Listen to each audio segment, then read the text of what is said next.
All right, y'all, welcome to the Scott Horton Show. I am the director of the Libertarian Institute, editorial director of antiwar.com, author of the book Fool's Errand, Time to End the War in Afghanistan, and I've recorded more than 5,000 interviews going back to 2003, all of which are available at scotthorton.org. You can also sign up for the podcast feed. The full archive is also available at youtube.com/Scott Horton Show. Yay! On the line, I've got the great Ray McGovern. He used to be a CIA analyst. In fact, he was the chief of the Soviet Union analysis division there back when, and used to brief Reagan and Bush in the 80s, the older one. And he's been an anti-war guy this whole century long and great on everything. Welcome back. How you doing, Ray? I'm doing fine, Scott. Thank you. Very happy to have you back on the show here. And so we're picking on the Russiagate conspirators. Comey's amnesia makes Senate session unforgettable is the title of your latest piece at antiwar.com. And then brand new out, I think this morning, you remind us that Patrick Lawrence, who at that time was the only worthwhile thing whatsoever going on at salon.com, wrote all about on July 25th, April Glaspie Day, July 25th, 2016, that, look, the Democrats are making up a bunch of crap about Russia and saw it from the very beginning. And I like to brag, of course, that that's the same day I interviewed Jeffrey Carr, the computer security expert who came on the show and talked about how there is no way in the world they could know that Russia had done it. The only people who could know would be the NSA, but certainly not an after-the-fact forensic examination of a server. No one could tell you for sure because anybody can leave fake fingerprints, and that's how it goes. And so, some of us knew from the very beginning that, are you kidding me? You gonna tar Donald Trump with being Alger Hiss? Donald Trump. This guy, really. Anyway, so there you go. Let's start with that. Who's Patrick Lawrence, our old friend? I hadn't talked with him in a while, but he's writing at the... Does he still write for The Nation? He used to be one of the regulars at The Nation, but then when he wrote things like, things disparaging the Democratic Party and throwing light on the bogus Russiagate story, he was let go. This is really, really a sad commentary on so-called liberals or progressives. It was just too much for them. The staff was in a revolution. They complained that you can't do this.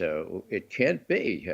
Hillary Clinton was gypped, was tricked out of the election, and it was the Russians that did it. The Russians.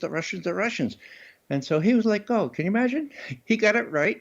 He interviewed all of us, did the forensics with the help of Bill Binney. I mean, we got really tired about all the questions that Patrick Lawrence asked us. I mean, he wanted to be really sure, and he was. He was right on target, and so he was let go. I gotta say, I skipped this part. I really should have read the headline here of this first piece that he wrote for Salon back then. How the DNC fabricated a Russian hacker conspiracy to deflect blame for its email scandal, which is just perfect, you know, and that's the latest news, of course, is that Brennan briefed Obama that they had intelligence where they were spying on the Russians, and the Russians were telling each other that, hey, Hillary Clinton is cooking up a scandal against Trump and implicating us. And so we need to be on the lookout for that. And Brennan thought that was so important that he let Obama know, which just goes to show that they all knew all along. The Democrats and the cops and the spies all knew all along that they were lying, that this whole thing was a hoax. But yeah, let's pretend to be concerned and investigate it and look at it and authorize FISA surveillance of American citizens. Oh, CIA assets. And let's lie and pretend they're not. And this goes right to the heart of the hoax. And in that, this was the key. It was at the heart of it. It was Hillary Clinton and her staff who had decided this is the narrative we want to push, and it went from there. Yeah, I would go a little farther and say not only were John Brennan and the president and everyone else involved in this national security state aware, but they were participants. I mean, conspiracy theory, well, it's half right and half wrong. The wrong part is theory. It was fact, and Patrick Lawrence saw that from the beginning. Conspiracy, yeah, it was a conspiracy, but it was a conspiracy in which Hillary Clinton, Democratic Party, and the and the deep state, if you will, were all deep into it, and we can see that from Comey's testimony and his forgetfulness and his amnesia. And when he says, that doesn't ring a bell, give me a break. It should ring lots of bells. It rang a big bell for Patrick Lawrence on the 25th of July, 2016. Patrick told me, he says, I just had a cup of coffee and I just had this.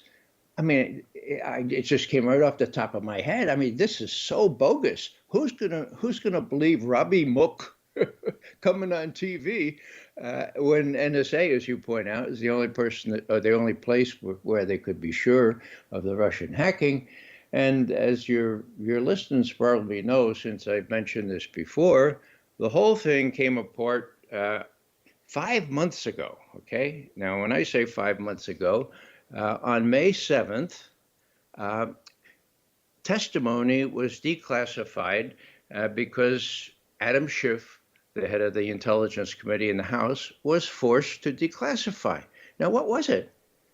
It was the testimony of the head of CrowdStrike, a fellow named Sean Henry, who used to do all the cyber stuff for Bob Mueller when he was head of the FBI. Anyhow, Sean Henry was under oath asked, Adam Schiff asked him, when did the Russians exfiltrate that? And Henry looks at his lawyer and then he says, well, actually, we have no forensic evidence that it was exfiltrated. Exfiltrated, of course, a fancy word for hacked. As a matter of fact,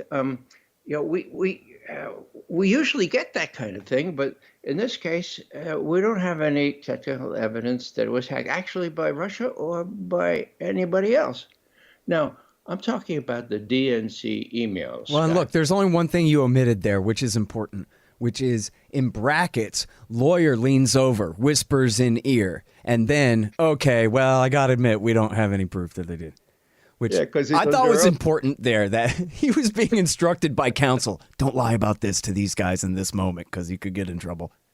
Yeah. So what's my point here? My point was that Adam Schiff did that interview with the House Intelligence Committee on December 5, 2017. You got that, audience? 2017, all right? Now, how long did he keep that secret? Well, he was not forced to release it until May 7th, 2020. That must be a record, okay? Anyway, it was declassified in May 7th. So hey, let me ask you something, Ray. How come Devin Nunes couldn't have leaked that? I mean, especially from the House floor, he's protected from arrest and whatever. He had access to that, didn't he, or not? Well, he did. He was right there. Yeah. That's a really good question. These guys are really afraid. They're really afraid of the intelligence community. And they're really afraid to divulge anything that the intelligence community says is classified. It doesn't matter if they're a representative or they're a senator. They can go after you anyway, and they do, whether it's surreptitious or politically explosive stuff they reveal. So that's the only way I can explain this, but it's still, not very convincing. These guys knew since December of 2017. That's just as Mueller is getting started, okay? And they had the struck email that said, there's no there, okay? So there wasn't any there. And now we know that even the Russians got onto the Russian analysis says, it looks like Hillary Clinton gave the official order to tie Trump to this Russian hacking, and they're off and running. Well, if you look at that point in time, Scott, let's do July 2016. All right. The previous month, June 12th, 2016, Julian Assange announces that he has emails relating to Hillary Clinton pending publication, end quote. Whoa. Whoa. Well, they knew, that is, the DNC knew, that if Julian Assange had DNC emails, my God, they would show that Hillary stole the nomination from Bernie Sanders, pure and simple. The first 5 people on the DNC quit as soon as that was released. Okay. Now, how much time did they have? Well, we're talking June 12th, right? Now, June 25th was when the Democratic National Convention was starting. So they busied themselves and they tried to figure out how they could counter, how they could obfuscate the release of these emails whenever it came. Now, Julian painstakingly went through them. He doesn't publish anything that has he doesn't completely recognize as documentary. And so it took him until the 22nd of July to publicize these very, very, very damning emails. And then the Democrats are all ready, because the story was, why did the Russians do this? Why did the Russians give that stuff to Julian? So why the Russians? And nobody, this is the important point, nobody paid any attention to the content of the emails, which showed, as I said before, Hillary and the DNC stole the nomination from Bernie Sanders. So it was a magnificent diversion of attention, and it worked.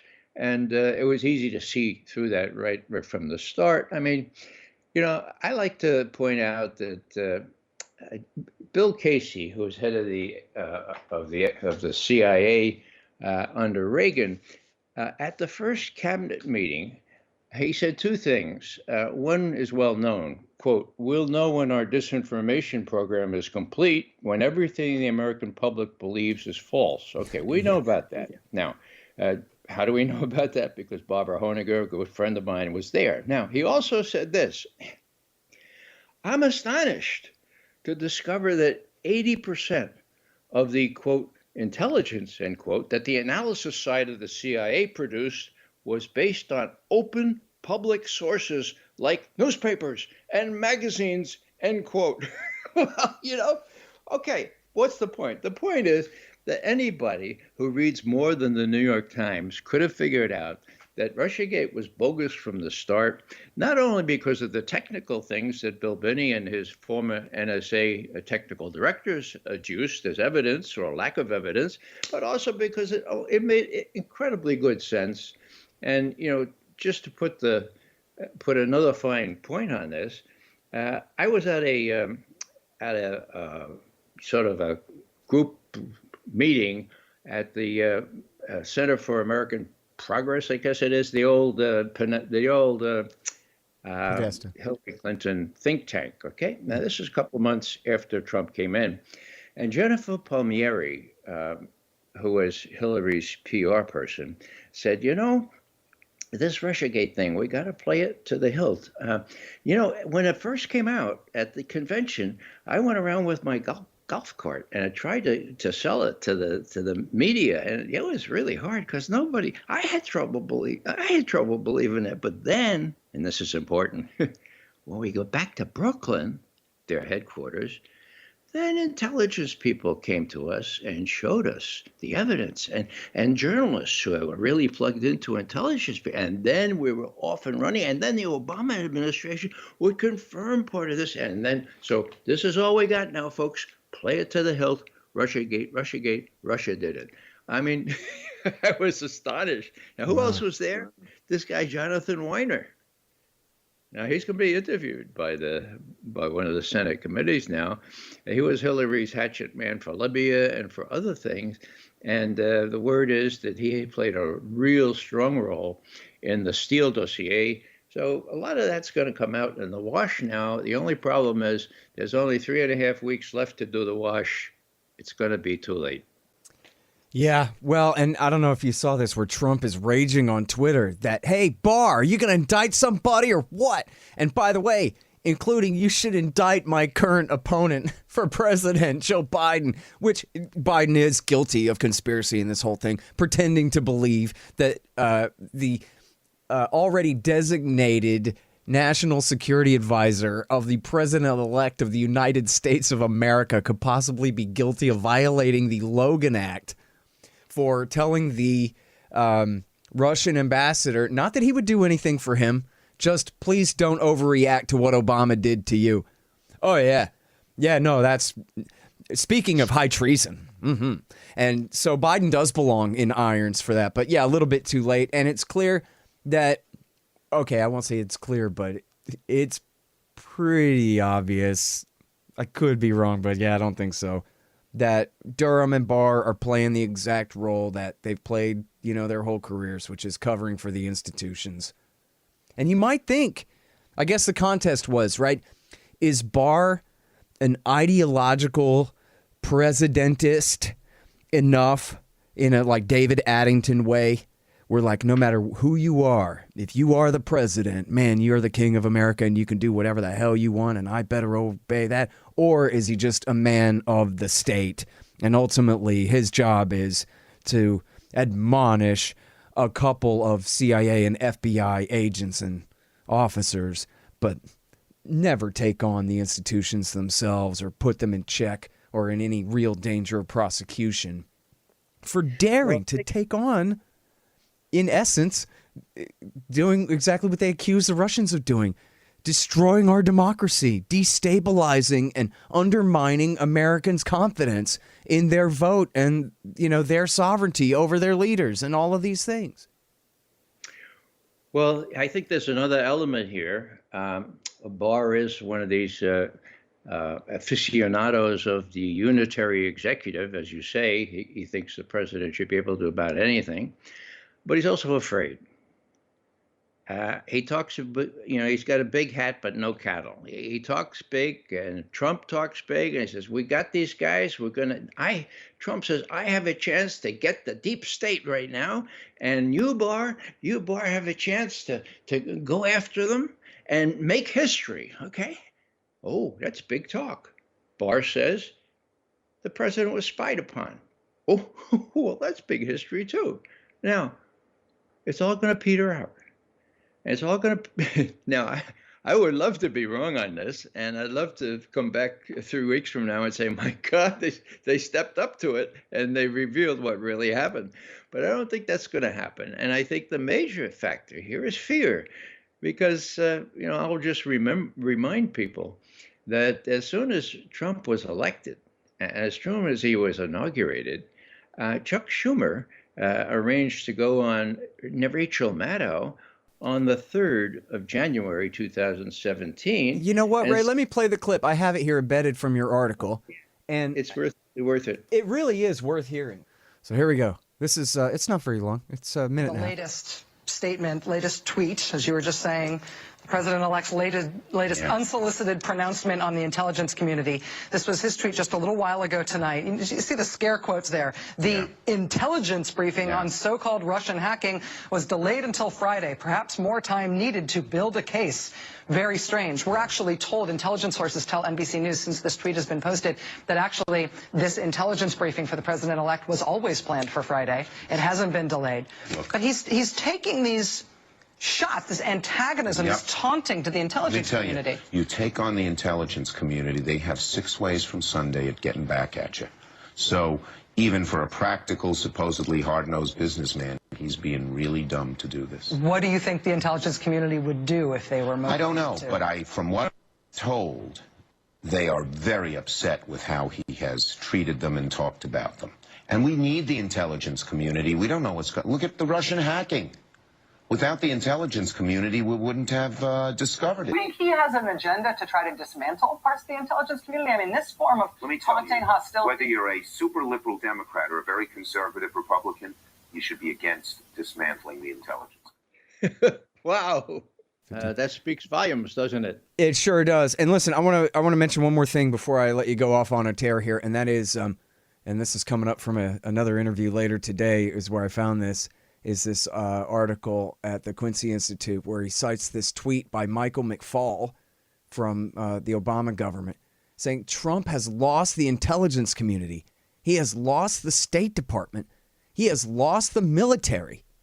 How can he continue to serve as our commander in chief? And so then that's it.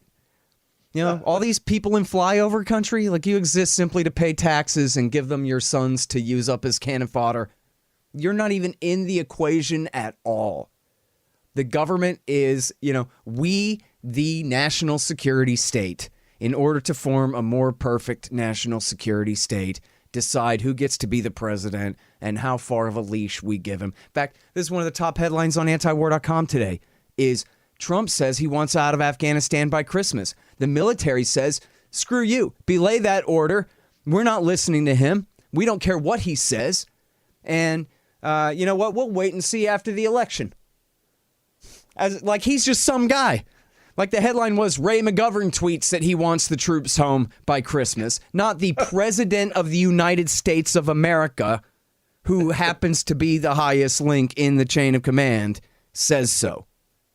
Well, I would tweet that because I believe that, but I would be just as much disregarded as the nominal commander-in-chief. Your point is well taken, and there's lots of evidence who's running this country, and it ain't Donald Trump.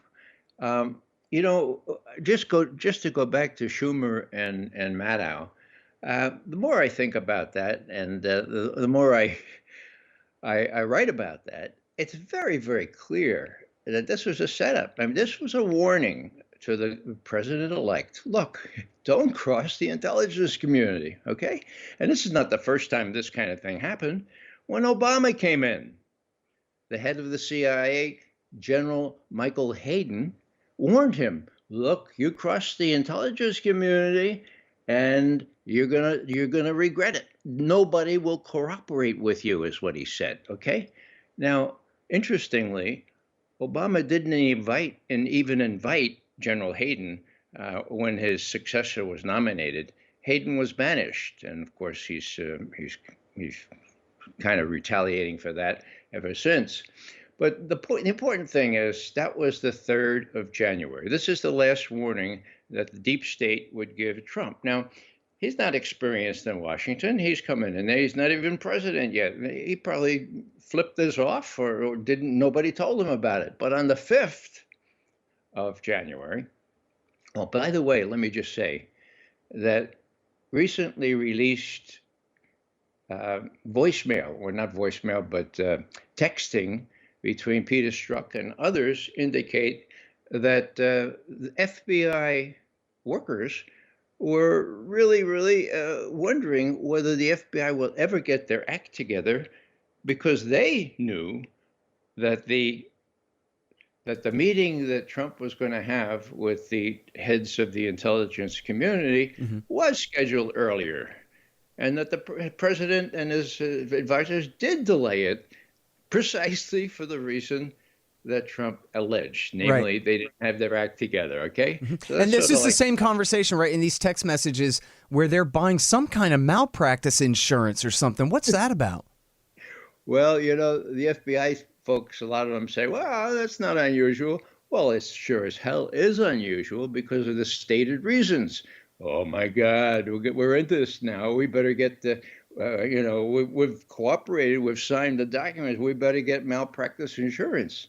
So a lot is available now that not many people know about. Well, but in the event, what happens is this. They're not ready. And so the president convenes a meeting on the 5th, so 2 days after Schumer and Rachel Maddow. And he says, look, what are we going to do? What are we going to do? Now, first, there's this Flynn problem. We got to, Flynn knows where the bodies are buried, for God's sake. Flynn has said he's going to do an audit on the intelligence community. How are we going to get him? My God. Well, however we get him, we do it by the book. Right, they do it by the book. We know what happened to Flynn, all right? Then the other question is, well, did you come up with that analysis about Trump and Russia? We did, sir. What'd you find out? We found out that Putin himself personally ordered the hacking of the DNC emails and gave it to WikiLeaks. That's what we found. Oh, wow. Okay. Are you sure about that? Yeah, we're sure. Okay. Well, go ahead and brief Trump on that tomorrow. So now to the 6th of January. 6th of January, the Three Musketeers, or the group of three, James Comey, James Clapper, and John Brennan, and the NSA fellow Admiral Rogers go in to brief Trump, the president-elect. And they tell him, now, Mr. President, we've just published this document, which says, in effect, that Vladimir Putin actually helped you win the presidency, which you probably wouldn't be president. But so that's out there. You should know that. And then Comey says, now, gentlemen, I have something very personal to tell the president about. Could you please leave the room? And the others leave. Comey, Mr. President, this is a little awkward. This is unsubstantiated, not confirmed, and it's pretty scurrilous, but we have this report, and it says that you were cavorting with prostitutes in Moscow, and it has all kinds of other things, and Trump, taken completely by surprise, says, what? When was this? And Comey tells me, I was there for a day, for God's sake. I was with a group. Come on, this is crazy stuff. And Comey says, well, just so you know, Mr. President, just so you know, as a matter of fact, the press has this now, and it's likely to come out. But we want to let you know that we have this called a dossier. Just so you know. Now, bear in mind, Trump is a real estate guy from New York. He didn't know anything about Washington.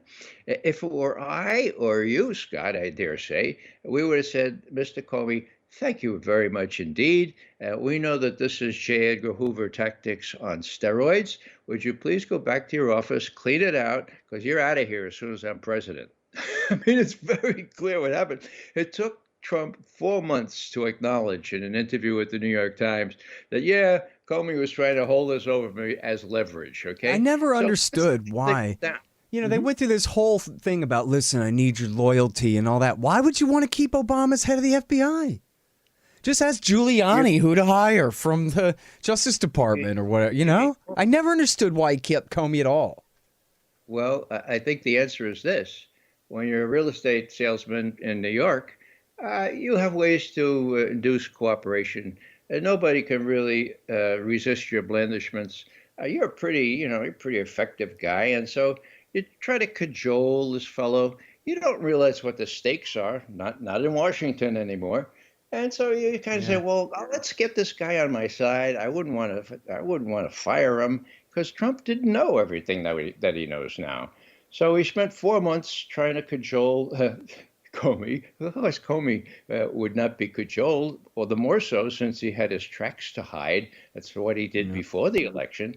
And so Trump tried to play along. Then when he saw that when Comey was playing this game that I just described, then Trump fired him. And then he stupidly said, I fired him because of this Russian thing. And everybody said, aha, aha, aha. Yeah, see? obstruction of justice, yeah. What he really meant, of course, was Comey's blandishments, Comey's J. Edgar Hoover type tactics, where he said, now we have this stuff on it. We have this dossier, Mr. President, just so you know. That was the Russia thing, right. In my view, in any case. So Trump is his own worst enemy and not understanding how Washington works and then blurting out things that would be better said by others or left unsaid completely.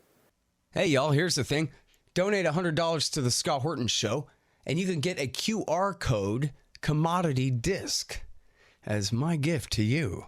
It's a 1-ounce silver disc with a QR code on the back. You take a picture of it with your phone, and it gives you the instant spot price and lets you know what that ounce of silver is worth on the market in Federal Reserve notes in real time. It's the future of currency in the past, too.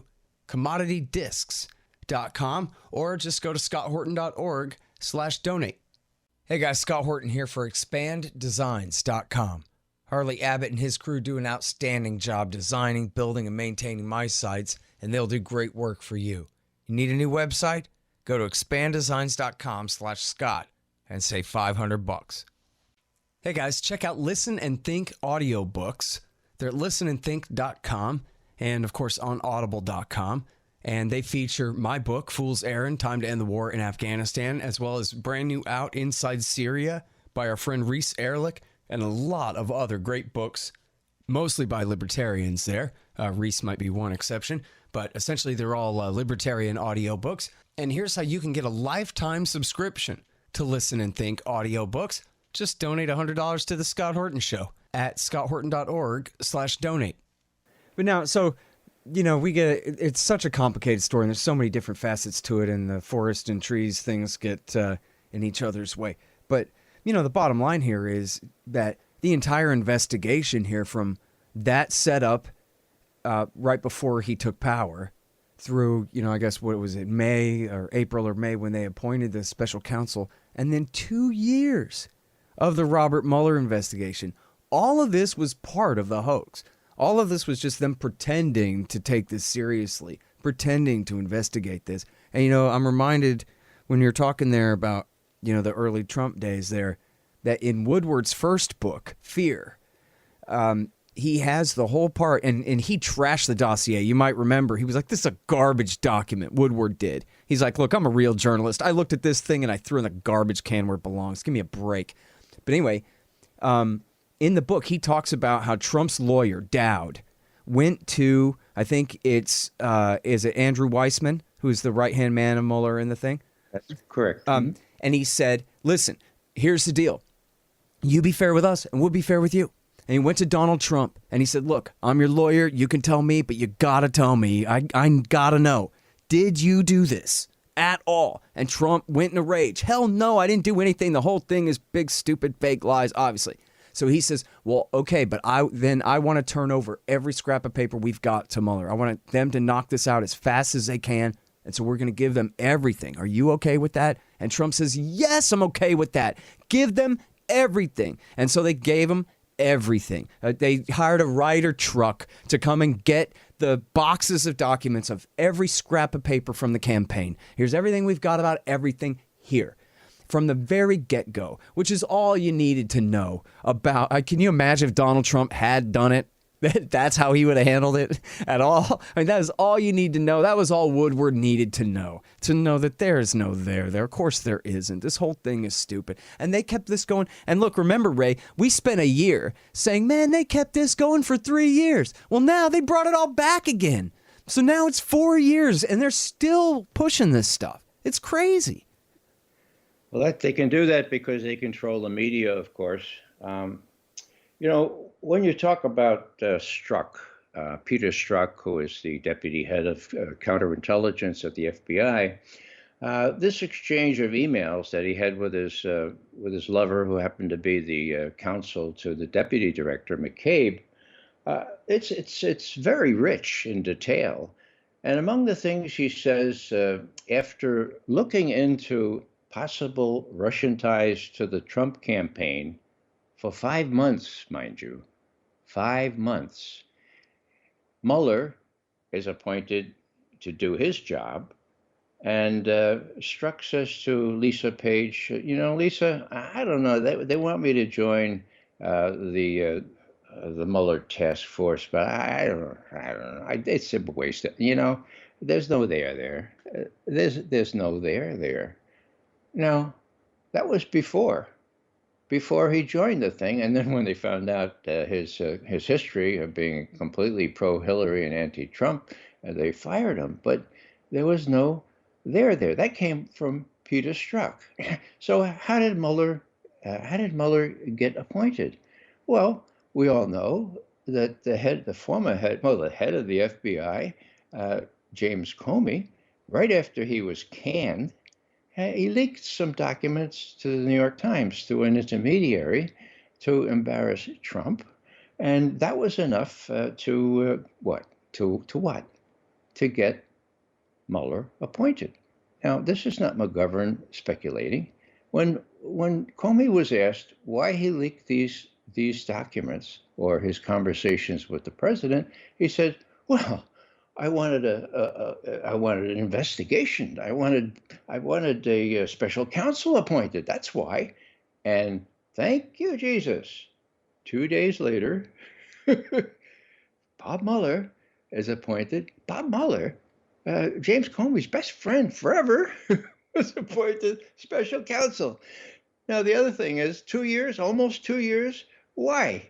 Well, one of the things that's occurred to me belatedly was that there were midterm elections coming up during that period, right? And even though most people like you and me had it all figured out, Mueller is not going to say anything to lift the cloud off Trump before those crucial midterm elections. Right. And what happened? The Democrats won big in the House and took it over. And the rest is history. The rest is more obfuscation, more Adam Schiff fooling around. So, Mueller's thing was from the get-go a corrupt sort of thing set in train by the people who still had to cover their tracks as to what they had done before the election as well as after the election.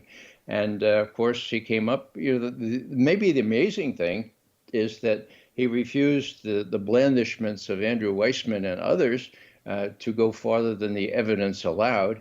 And he said, well, there was no evidence of conspiracy. Conspiracy is a crime. There was no evidence of that. Now, you wouldn't get that from the New York Times, even today. No. He had all these contacts with Russians and blah, blah, blah, blah, blah. But so Mueller is in this deep, and now it's coming out, really, a lot of the detail as to what Mueller was given by the president, as you pointed out, and how Trump felt vindicated. And I wondered, when the Mueller report came out, I wondered how the mainstream press would be able to deal with this. And now we know. They just ignore it. Or it was Russian disinformation. That was one point that, I'm sorry, I meant to have you elaborate on this at the beginning when we were talking about this, not the very latest, but second to very latest news to come out on this was these documents, not just the document, but the fact that Brennan briefed Obama. And they're saying, oh, this is just Russian disinformation.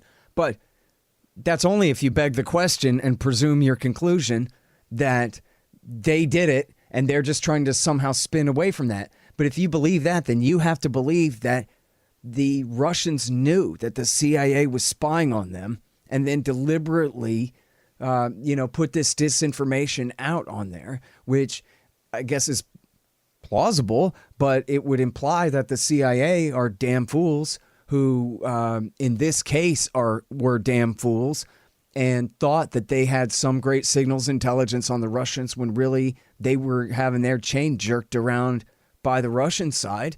But it sure doesn't sound like that to me. You just take the thing at face value. Makes perfect sense that they were saying the same thing that me and you and Jeffrey Carr and Patrick Lawrence and Robert Perry and all these other people were saying at the exact same time, which was, oh, the Democrats are making up this stuff.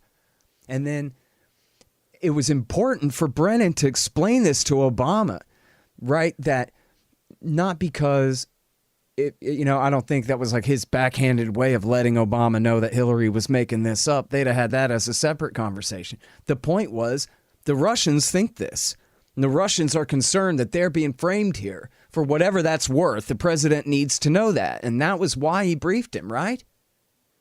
Well, I have a kind of an alternate interpretation of this, knowing what I know about how the system works, and being very clear on the fact that Brennan and Comey and Clapper and the NSA guy were in this up to their knees. Here comes this report. Now, it cannot be ignored because, according to Senator Graham, at least, it's an intercept, okay? Now, I think one doesn't need to go into extra conspiratorial interpretation here. The Russians just learned what Patrick Lawrence learned the day before and published on, and they have some sort of special source in Washington that says, yeah, this is now formally approved by Hillary Clinton on the 26th of July, 2016. Okay, now what's Brennan going to do with this? Can he ignore it? I don't think so. There are enough honest people within the CIA who say, well, look, Mr. Brennan, are you not going to tell the president about this? I mean, there are enough honest people, I think, that was said, you got to tell the president. So it's just CYA, in other words.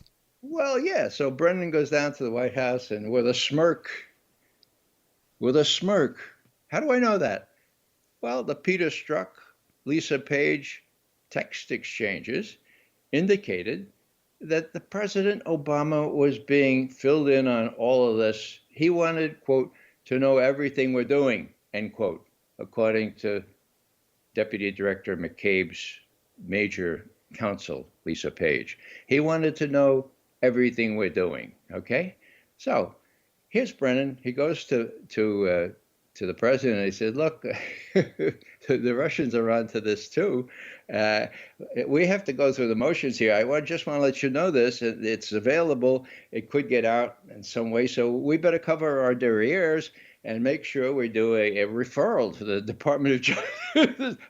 We'll tell James Comey, whoops, hey, you better look into this. And then if Comey doesn't, well, we're off the hook. It'll be Comey's problem. And that's exactly what happened.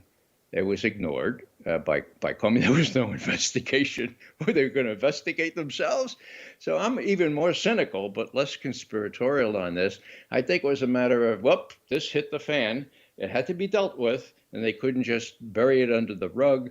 They had to go through the motions, not only to tell the president, but also to ask the Department of Justice to do a referral to investigate all this stuff, knowing full well that nothing would happen because the investigators were the culprits. Yeah. Yeah, the bastards. Hey, man, so now back to Trump's ranting tweets. He says, full declassification, no redactions. I want it all out there right now. I want these traitors to hang, rah, rah, rah. That's not a direct quote, but pretty much. And so, but the thing of it is that he's the president, but just like with Afghanistan, so what? He can yell and scream and fling his magic marker around, but they don't have to do what he says, apparently. And in fact, I read a thing that pointed out that, yeah, guess who was the CIA station chief in London at the time that the Cambridge Four were coming up with all of this garbage? Why? It was Gina Haspel, who is covering Bloody Gina the torturer, who's now the CIA director and is covering her own behind. Yeah. Yeah, it makes me particularly proud that I got thrown out of the Senate Intelligence Committee nomination procedure when I came up and very gently and said, look, you guys know that she was head of the torture program. She led the first waterboarding outfit there in Thailand back when and then I got thrown out. She's Bloody Gina is what she was known as. And now we see that she was Chief of Station, London. That means the highest intelligence community, not just not just a CIA person, to deal with the British government. And we know what happened exactly after when she was there from 2014 to 2017. And of course, late summer of 2016 is when all this went down. We were talking about July 26th, according to the Russians and so forth, but we talk about July 25, according to Patrick Lawrence. But here, what happens? Well, Stefan Halper, the utility infielder, not infielder, a utility government operative, so-called, begins to fool around with Carter Page and George Papadopoulos immediately after that, okay? And what happens? The FBI launches an investigation. I mean, they launched the investigation, I think it was the 31st of July. So it all hangs together. The only problem is that nobody will put it together for the New York Times or the Washington Post. And so it's as though it doesn't exist. It exists, and it does come close to sedition. And that's big. And the big problem that I see is that, I would not wish 4 more years of Trump on the world. But when he loses, all this stuff will be swept under the rug. The FBI director will go to President-elect Biden and say, now, President-elect Biden, this is a little awkward, but and none of it is confirmed. But we have this dossier on you, and where the press might get it. And so the national security state will escape unscathed. Comey will smirk, and so will James Clapper and John Brennan, and that's a big, big price to pay for an election that could have been the scenario for revealing all this that happened. And again, it's really a conflict that I have. How should I keep telling the truth about this on the chance that it might hurt Joe Biden? Well, sorry, I took a solemn oath to support and defend the Constitution of the United States against all enemies, foreign and domestic. That oath has no expiration date. And last time I checked, it's still operative, and that's what I'm going to keep doing. And I think the American people are, well, if they're able to get this information, they would be able to handle it. It's sort of academic because nobody's going to publish what McGovern or Scott Horton say. Well, yeah, it's sort of like the Walsh report came out after it was too late. Like, oh, look, here's some Iran-Contra stuff. Well, anyway. Yeah. On with the future. Yeah, of course, Bill Barr had a big hand in that. And so, Barr makes big noises. When he says the president was spied upon, he is correct. Okay. Now, is he willing to follow through? No. Why? I mean, they did indict one guy, but what they didn't do was anything, I forgot all the legal terminology or whatever, but they didn't set it up where this guy is flipping now on his superiors who made him do it. This is the guy that deleted the message from the CIA analyst that, yeah, Carter Page works for us. I wonder if Brennan, he must have not been in on that. But anyway, they deleted that out. Oh, yeah, whenever he met with the Russians, he would come and debrief us because he's an American patriot and everything, in order to get that FISA warrant. And the FBI lawyer who changed that, he got in trouble. But they didn't do it in a way where, there's pressure on him to, we're going to give you a longer sentence unless you testify against somebody else or anything like that. It's sort of a closed cul-de-sac kind of a case, the way they set it up, from what I understand.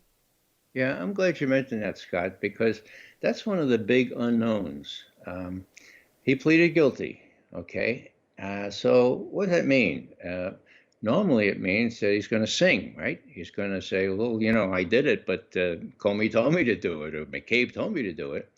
Now, I'm willing to be surprised. You've heard my negative attitude on all this, but today's Friday, right?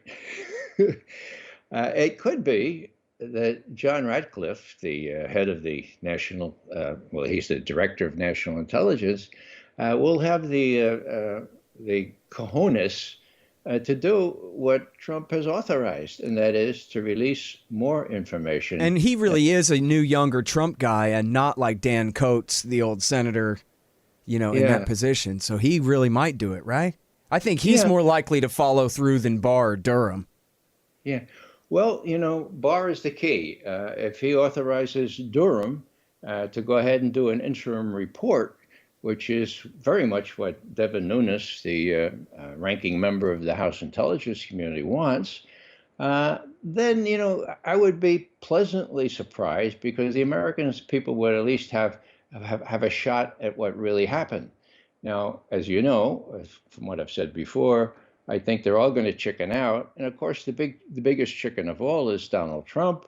He's got to worry about what happens to him after he's president. And, did you know that the intelligence community has 6 ways to Sunday to get at you? Well, they do even after you're president. So I think they are going to cave in fear. But what I said was Friday, usually Friday, a big bombshell comes out. And I do not want to exclude the possibility that, that Bill Barr will say, look, Mr. President, what do you got to lose at this point? For God's sake, let's let Durham do an interim report just so we get this stuff out. I don't exclude that. I don't think it's likely. Yeah. Well, I mean, if it's put to him as a choice, look, either we can issue a bunch of indictments or we can do a PR thing. But we really don't want to indict anyone else, so let's just tell the truth about it. I don't know. It's a pretty lame position for the president to be in when these guys clearly committed crimes in order to do this.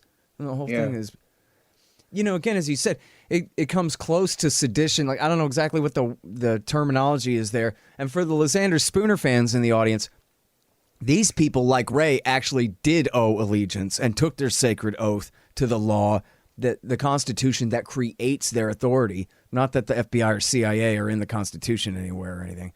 But, their authority is derived from the Congress and the presidency described in the Constitution. They are bound. in loyalty to that. And for them to take on a major party candidate for president, to even dare to conspire with the Hillary team on pushing this thing forward in the summer of 2016, never even mind the years of continuing hoax and pretended investigation after that. For them to even think for a minute that they could try this ought to be a red alert for everybody. That, this is what it looks like when your republic becomes an empire and then kills itself. Well, you heard Chuck Schumer and Rachel Maddow decrying the rudeness and the chutzpah of people criticizing the intelligence community. Can you imagine Trump criticizing the intelligence community and Trump saying bad things about NATO and saying that maybe he didn't want a war with Russia? Oh my God, this is a threat. So Trump was such a buffoon. No one expected him to win. And this is key, Why did Comey, why did Brennan and Clapper feel that they could get away with this? Well, the odds were, 9 out of 10 at one point, that Hillary was sure to win. And when you're actually, don't believe McGovern on this. Comey writes this in his book. I'll quote it. Quote, I was operating in an environment in which I was sure Hillary Clinton would be the next president of the United States, period, end quote. Well, if you're operating in that kind of environment, you take all kinds of liberties with the law and the Constitution. You help her win, and then you get promoted, or you're allowed to stay in place, and you get a lot of plaques on the back. You don't get indicted, right? Whoops, she lost. Okay, now what's the problem now? Oh my God, they were so into this thing and so convinced she would win that they did not take rudimentary security steps to hide their tracks. The tracks are out there. John Durham has them. Bill Barr has them. That's why they feel so confident in saying, yeah, the president was bugged. And yet the tracks remain hidden because the power of the intelligence community, as Chuck Schumer accurately described it, is prevailing here. These guys are all afraid, and you've got the national security state on steroids as Joe Biden comes in, Sleepy Joe, and tries to deal with them. This is really pretty important stuff. It's perhaps less important than that Trump not be around for 4 more years, but at least the American people will be deprived of all this. And when you write another book, Scott, they'll get a little bit of the right scoop on this, but it will all be OBE, overtaken by events. Yeah. Well, I don't know, man. I'm not so sure that Trump is going to lose as you are. My model for this still, and I could be wrong and things could change. I mean, this almost self-inflicted, kind of careless sweeping of the virus through the West Wing here is this self-inflicted October surprise is one example of how quickly things can change in politics, although I'm not sure how much that changes things for Trump. But I look at it on the model of 2012. A lot of people hated Obama, but a lot of people loved him. And nobody loves Mitt Romney. And the same thing here with Biden. In fact, I read a thing in Politico, which is the Democrats, where they're saying, listen, their strategy is, in plain language, that we're hoping antipathy for Trump can overcome the total lack of enthusiasm for Biden. And man, trying to overcome an incumbent with that when the economy is bad, but the bubble is on the upswing at the moment, and you have a level of dedication for Trump, who probably is, frankly, the most famous person who's ever lived, right? In terms of, comparing him to Elvis or whoever, whatever superstar, he's that level of star in pop culture, and then president too, in the age of, the mediatization of everything. And I don't know, man. You're right that the state is on Biden's side. No question about that. But that's part of how Trump got elected in the first place, right? Was people were sick and tired of the consensus that John McCain and Joe Biden and the Bushes and Clintons all represent. Yeah, I think So, the new factor, of course, is the virus and the fact that, what, 210,000 people have been killed now. and Trump has proven himself a terrible leader on just about everything. So don't Yeah. get me wrong, I'm not arguing for him. I'm just Howard Cosell calling the score here. But No, I think it's really good that we have this back and forth. His taxes are another thing. I regret to say it, but American citizens, to the degree they're informed at all, don't care much about killing hundreds of thousands of people that don't look like us, but they do care about cheating on taxes when you're a millionaire. Okay, that's big. And even though the the evidence is not complete, they've been told that story. So, for what it's worth, I think that he's going to lose, and the problem I have is what he does when he loses, and this is really big because it really is unprecedented, at least in my historical review. If he refuses to concede, and if he's already packed the Supreme Court with yet another of his devotees, then we could be in for a really, really tough situation where we have armed gangs supporting Trump, and we have the rest of us who don't necessarily carry a weapon, and all we have is the printed word or our voice. It's going to be really, really difficult in January if this is the way, or January, in November, December, and January, if this is the way it pans out. That's what I worry about most. yeah, there's a lot of talk, and it's funny because even just yesterday, Nancy Pelosi was saying, meet me back here tomorrow. We're going to have a big discussion about invoking the 25th Amendment under the excuse that Trump has the germ, when clearly he's got a light case of it, or at least he's got a very successful treatment for it.